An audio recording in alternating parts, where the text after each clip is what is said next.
Have you ever been unsatisfied with your life? Or had a bad mood and sadness for a few days or even weeks in a row? I have definitely been there. Around 12 years ago, I began wondering why I couldn't be happy all the time. I thought about using things to feel better, like alcohol, that alters how you see the world. Or simpler, I escape reality by playing video games, watching TV, or travel to some exotic destinations. These things have their place, but they don't provide lasting satisfaction. My journey began on the Santa Monica Boardwalk. At this time, I was on the edge, because a single interview could decide my immigration status in the United States. I met Yogi there, sitting calmly in a simple outfit with a long beard, turban, and a sense of inner strength. Deep eyes. I felt he might have some answers to my anxieties, so I asked, how can I stay calm and stop worrying about tomorrow's interview? He invited me to sit with him and introduced me to a breathing technique called pranayama. We practiced about 30 minutes and something shifted inside me. It was like seeing the world in high definition. Everything seems sharper, brighter, and more harmonious. In this state, you don't want to talk. You just want to absorb and enjoy the unity in the world. That meeting has changed my life. Even now, 12 years later, I still practice my daily yoga and meditation routine. It's not always easy, but what I was experiencing in my 20s was pure bliss and showed me another way to exist. Now I would like to share my daily routine that has kept me on this path on all these years. But before I get into that, let me introduce you to the three fundamental elements that make up our existence. Without understanding this philosophy of Sankhya, you can grasp why I structure my day in this way.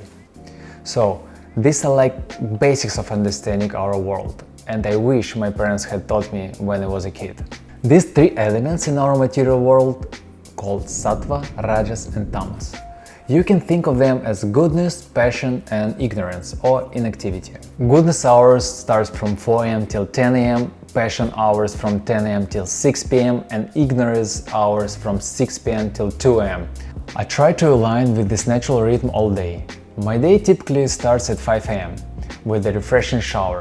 From 5:30 till 7 I do my spiritual practice, like chanting mantras, doing yoga or practicing pranayama.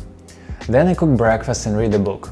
If the weather is nice outside, I always go out. While the atmosphere is still peaceful, I start working on my freelance video editing job. I find it easier to concentrate at this time of the day and be productive when I'm still full of energy. This was my first part of the day, sattvic or goodness time. As I move to the second part of the day, driven by the energy of passion or rajas, I do more active tasks. Besides editing, this may include working on my business, Zoom calls, meeting with clients and working towards financial goals. I usually work until 1 or 2 p.m. Then I take a short 20-30 minute nap, having lunch and work to another 1 hour or 2. If I work longer, I find myself becoming unproductive. I start losing concentration and often just wanted to watch some, YouTube videos. So at this time I go to the gym around 5 p.m. I prefer martial arts because it's fun and allows me to interact with others. And I'm almost entering the third phase of the day, driven by the tamasic energy or ignorance. According to Vedas, or in other words, universal knowledge, this time is the best when you spend with your family or friends. So I usually go out with my wife to meet some friends in the city or just enjoying together watching a movie at home. I aim to go in the bed before 10 p.m. just to get the best quality sleep, or otherwise it disrupts my sleep cycle. By learning Vedic knowledge regarding time cycles and applying it to my life, I have found that each phase of the day, from the peaceful mornings to the active afternoons and meaningful connections with my loved ones, it helps my overall well-being.